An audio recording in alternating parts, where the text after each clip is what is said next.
Le retour de Juninho se précise pour l'interrogation. On en rêve tous. Juni entraîneur, Sonny Andersen entraîneur des attaquants ou directeur sportif. Razik Brick, on vous écoute. Non, toujours la même réponse. Hein. Je sais que je vais décevoir de nombreux supporters qui sont nombreux dans cette émission à en croire tous les nombreux tweets. C'est peut-être la venue de Zach qui attire les tweetos.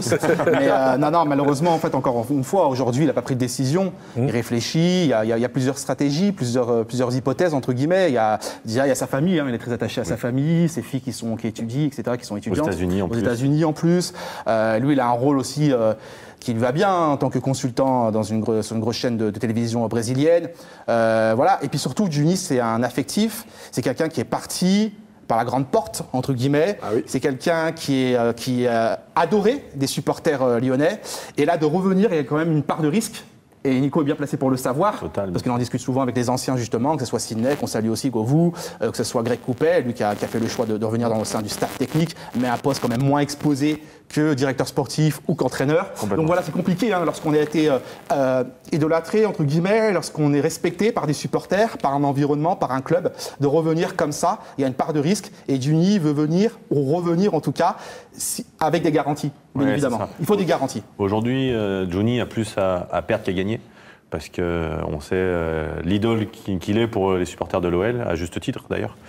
Mais voilà, aujourd'hui, je pense que Juni reviendra que quand il aura... Alors déjà quand il aura pris sa décision, ça c'est sûr, mais surtout quand il aura la certitude de pouvoir faire lui ses propres choix. C'est-à-dire qu'il veut mourir avec ses idées et pas avec celles des autres, et surtout mourir avec ses idées mais avec ses choix.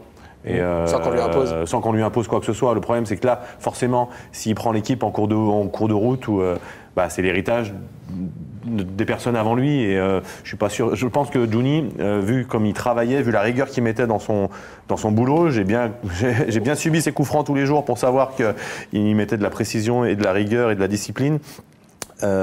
Il a besoin de maîtriser les choses et s'il ne maîtrise pas, il vient pas. Alors, une vraie question pour tous les quatre, autant toi de l'Olympique, anciennement de l'Olympique Lyonnais, mais joueur actif, etc. Juninho peut-il revenir à l'OL? Est-ce qu'un jour il peut avoir les pleins pouvoirs?